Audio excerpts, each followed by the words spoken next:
Birth തന്നെ അവൻ്റെ right eye vision near to 0 ആണ്. ലെഫ്റ്റ് ഐക്ക് ഒരു 5% വിഷൻ ഉണ്ടായിരുന്നു. അപ്പോൾ നമ്മൾ പല ഹോസ്പിറ്റലും കാണിച്ചു. ബൈ ബർത്ത് തന്നെ ഞരമ്പിന് വളർച്ച കുറവായതുകൊണ്ട് ട്രീറ്റ്മെൻറ്റ് ഇല്ല എന്നും ഉള്ള 5% പോകാതിരിക്കാൻ അവനെ തെറാപ്പി ചെയ്യാനും പറഞ്ഞു. അങ്ങനെ നമ്മൾ തെറാപ്പി ചെയ്തു.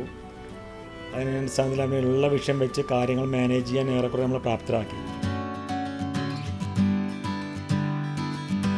കാഴ്ചയ്ക്ക് പരിമിതി ഉണ്ടാകാം, പക്ഷേ അമീന് പരിമിതിയില്ല.